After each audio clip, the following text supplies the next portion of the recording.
Namasté Swami. Namasté Brenda. Dans une précédente vidéo, tu as expliqué la raison cachée de toutes les guerres.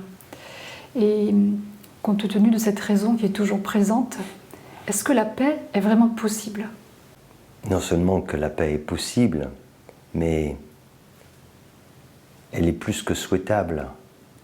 Elle est à terme inévitable. Mais je dis bien à terme. C'est un long processus. Ça sera un long processus pour venir. D'abord, il y a une clarification qu'il faut faire. Parce que lorsqu'on parle de paix, généralement, on veut dire l'absence de guerre. Et la paix, ce n'est pas une trêve. Ce n'est pas l'absence de guerre. On ne parle pas de la même chose. Donc c'est vraiment important de comprendre qu'est-ce qu'on entend par ce mot paix. Jusqu'alors, en fait, on n'est pas parvenu à la paix, nulle part. On établit des rapports de force qui font qu'à un moment donné, on évite des affrontements directs, mais on continue évidemment à s'affronter de façon indirecte. On voit de nouvelles formes de guerre se développer dans le cyberespace, etc., qui sont d'une très grande violence aussi. On tâche de déstabiliser l'autre, des démocraties, etc., des systèmes. C'est une autre forme de guerre. Et de pays qui sont soi-disant en paix, qui ne se déclarent pas une guerre ouverte. Donc, tout cela n'a rien à voir avec la paix. On fait des trêves, on fait des pauses, on fait des arrangements pendant un moment. Des cessez-le-feu. Des cessez-le-feu, voilà. Mais tout ça n'a rien à voir avec la paix. Donc, c'est important de comprendre qu'est-ce que cela veut dire, être en paix. Être en paix, ça ne veut pas dire être calme. Ça ne veut pas dire faire une pause pour mieux repartir après au combat. C'est pas de cela. C'est déposer vraiment les armes. Pas déposer les armes parce que l'autre est plus fort, parce que l'autre a gagné. On n'impose pas la paix, en réalité. Ça ne marche pas. Et la paix, ce n'est pas la nature de l'ego. Notre ego n'est pas en paix. D'ailleurs, il y a quelque chose d'intéressant dans notre vie ordinaire. Quand quelqu'un décède, bien souvent, il est de coutume de dire que son âme repose en paix. On a tous l'impression que quand la personne, elle meurt, elle va pouvoir enfin être en paix. Et c'est pas pour rien. Parce qu'on recherche cette paix et qu'on sait que tant qu'on est vivant, entre guillemets, on n'est pas en paix. Et on a l'impression que lorsqu'on meurt, on sera en paix. Sauf qu'on n'est pas du tout en paix lorsqu'on meurt physiquement. C'est la mort de l'ego qui nous ouvre la porte, cette grande porte de la paix. C'est cela, pas la mort physique.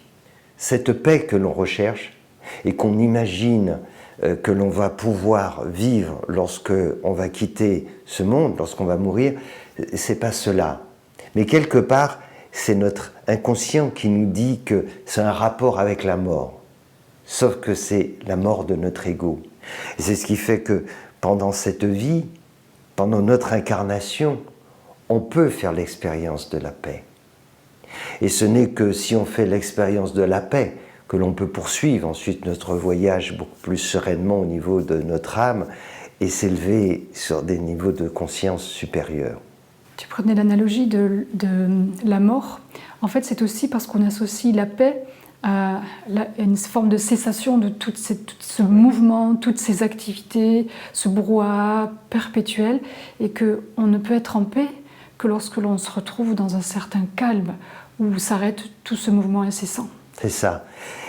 Et tout cela vient du fait qu'on ne comprend pas, on ne connaît pas la nature humaine. Donc on cherche la paix là où elle ne se trouve pas. Et on utilise ce mot pour parler de quelque chose de différent. C'est-à-dire que dans notre dimension physique, le corps, nos émotions, le mental, la paix n'existe pas. Il y a des moments de calme, des moments de repos, mais pas de paix. La paix est inhérente en fait à notre nature spirituelle. C'est l'œil du cyclone, c'est le centre. Oui. Et le centre est en paix, c'est notre nature. Si je comprends bien ce que tu es en train d'expliquer, c'est que notre perception de ce qu'est la paix, ça reste soumis en fait à cette dualité. C'est l'absence d'agitation, c'est l'absence de tourment. Mais on reste encore dans une approche duelle. Comme de dire qu'on est en paix alors qu'on est juste dans un espace entre deux guerres. Ceci n'est pas la paix. Ce que tu veux dire, c'est que la paix, c'est un état, en tant qu'être humain, on peut en faire l'expérience, mais dans un état qui transcende cette dualité. Tout à fait. Tu vois, je donnais l'exemple d'un tourbillon.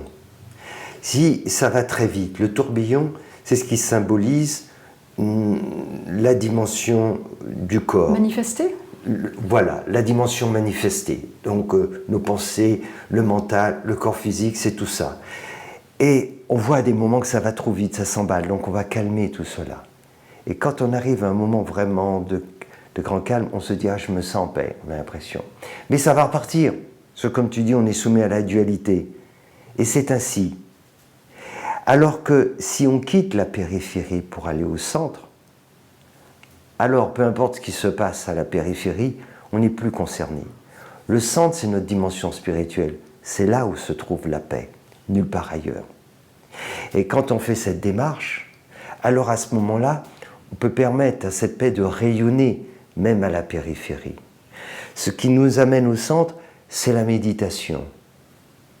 C'est de calmer nos pensées, c'est de nous reconnecter à la nature, de prendre le temps de méditer.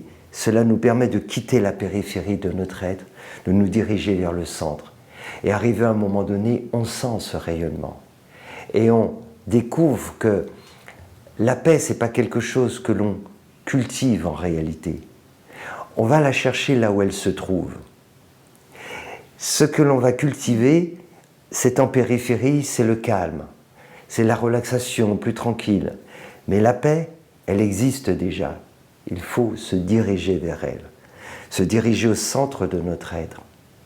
Et quand on fait cette démarche, alors on permet à cette paix, notre paix intérieure, d'émerger.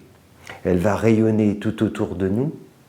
Et quand on fait l'expérience de la paix, alors on comprend que ce monde ne peut pas être en paix si d'abord on n'est pas en paix avec soi-même. Ça, c'est une vraie découverte, elle est importante. On comprend que tous ces conflits, ces guerres viennent du fait qu'on n'est pas en paix. Mais dès lors qu'on est en paix, on comprend aussi que on ne peut pas demander aux gens qui meurent de faim, qui n'ont pas d'endroit où dormir, qui n'ont pas les moyens de se soigner, d'être en paix. Ils ne peuvent pas être en paix. Et donc, si on veut que cette paix puisse être partagée, se propager dans le monde, alors, tout naturellement, il nous faut lutter contre les injustices. Car il ne pourra jamais y avoir de paix dans le monde avec des injustices aussi énormes. Et on le voit bien, plus on avance et plus le fossé se creuse entre des gens qui sont dans une extrême pauvreté, et c'est par centaines de millions, et des gens qui sont dans une richesse extravagante. Et on ne peut pas demander à ces personnes d'être en paix, ceux qui n'ont rien. Et d'ailleurs, ceux qui ont beaucoup ne sont pas en paix non plus. Et c'est pour ça que, quand on fait cette démarche, on comprend que certes, on peut parler de son exemple, du travail que l'on fait sur soi, mais tant que régnera toutes ces injustices, tant que les gens chercheront toujours à exploiter d'autres et tout cela, on ne pourra pas être en paix.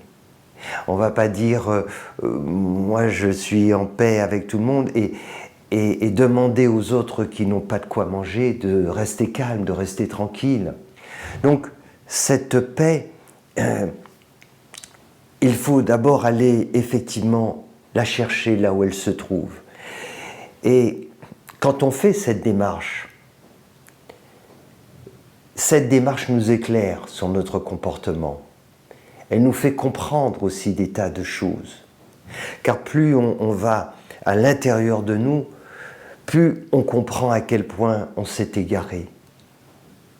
On ne peut pas être dans le monde dans lequel on vit et vouloir vivre bien, être en paix, de dire « moi je ne demande que cela », mais tous les autres ne demandent que cela aussi. Donc, on ne peut pas vivre seul dans son coin en paix. Il nous faut œuvrer pour la paix. Si on veut que cette paix se diffuse dans le monde, alors bien sûr, on peut trouver cette paix intérieure. Et finalement, quand on la trouve, on peut s'y installer. Et quand bien même le monde est en guerre, on peut rester en paix. Mais généralement, quand on fait une telle démarche, on ne découvre pas que la paix. On s'élève en conscience. Et la souffrance des autres nous devient aussi insupportable.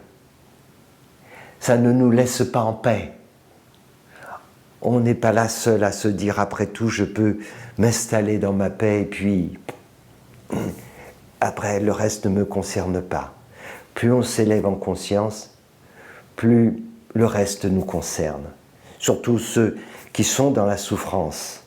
Donc, pour vivre en paix, il faut bien comprendre déjà qu'il faut faire ce distinguo entre le fait d'être calme, entre le fait d'être dans une forme de tempérance et tout cela qui relève de la sphère physique, notre corps biologique avec notre mental et nos émotions, et cette paix dont je parle qui est l'expression même de notre nature spirituelle. On peut en faire l'expérience à partir d'un cheminement spirituel et notamment la méditation qui va nous aider à aller au centre de notre être, dans un environnement approprié, et ensuite cultiver tout ce qui va nous aider à l'émergence justement de notre nature spirituelle. Et puis, plus on goûtera à cette paix, plus on aura envie de la partager autour de soi, et on comprendra aussi évidemment que beaucoup de personnes demandent que cela, mais pour ça aussi, il faut être sensible à toutes ces injustices sociales pour que ce monde soit enfin un jour en paix.